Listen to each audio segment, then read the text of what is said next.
Welcome back to Mustang Media. I'm Mackenzie Marion. And I'm Max Schaefer. We have a packed Mustang Media for you this week. First up, Carson talks to us about school safety. As the school year continues on, there are still lots of questions as to if students feel safe in the classroom and coming to school during the pandemic. I talked with Will Ryan on how he feels about coming to school during a pandemic and what teachers are doing to make it a safer place to be at. Yes, because our teachers are doing the right thing and cleaning everything down, and the staff is doing an amazing job of cleaning everything and keeping everyone safe. Coming to school 2 days a week is really good because we also social distance with everyone. And there's only half numbers here, so it's always really good. I also talked with Zoe Burmaster about whether or not she thinks school is a safe and clean environment. I do feel safe coming to school because my teachers really make an effort to socially distance us, and they don't make us do anything we're uncomfortable with, and they really care about our health and our mental health. Teachers are doing all that they can to make sure students feel safe about coming to school and keeping classrooms clean. Thanks, Carson. Next up, Dakota gives us the scoop on homecoming royalty.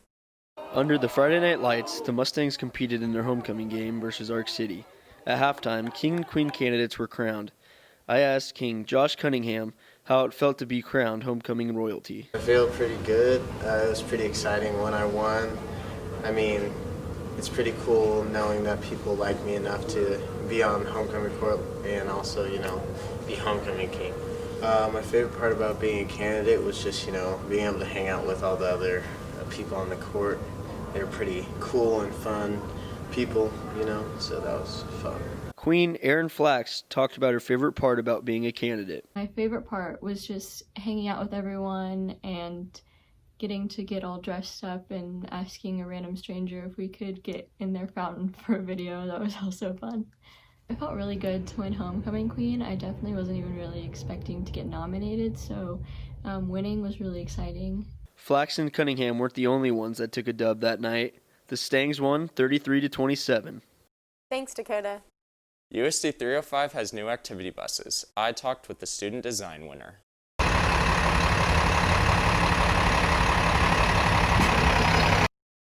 Last school year, several high school students competed in a competition to create a new bus wrap design for 4 of our district buses.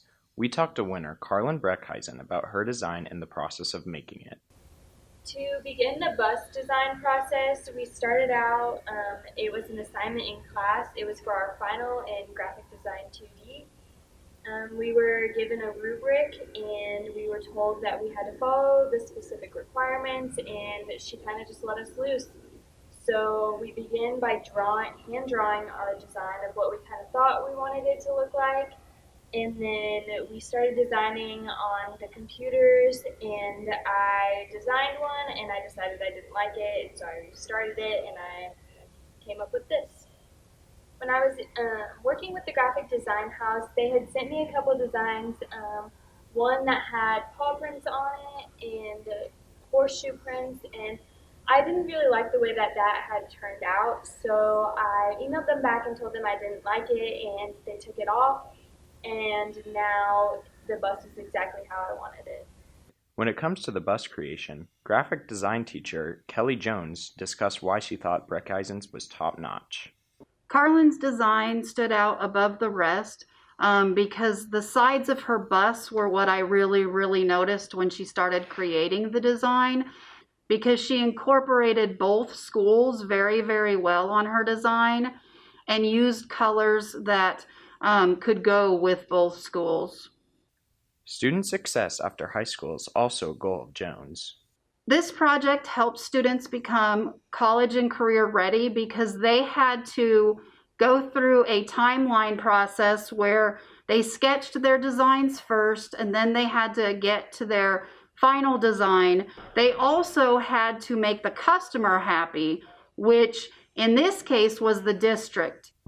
Breckheisen and Jones, as well as several others, attended the bus wrap unveiling ceremony. Here, members of the district and community were able to get their first glimpse at the new ride. We are really excited that one of our own students did this design. It makes it even more special. The other 3 buses are in the process of being wrapped. Football and soccer were the first teams able to use the new bus for travel. Thanks to Breckheisen's unique design, Both high schools in Salina get to show off their school pride while hitting the road. Congrats, Carlin. Now we take a look at a student who competes in a unique sport. Austin has a story. From playing with collectibles as a kid to now saddling up herself, junior Ella Garver found her passion at an early age. I do equestrian horse jumping. It's also known as English riding hunter jumper because there's two different types of jumping you can do. Jumpers, which is what I usually do with my horse Alana, is more on time and speed and if you can keep all the jumps up at the competition. There's some different types of competitions.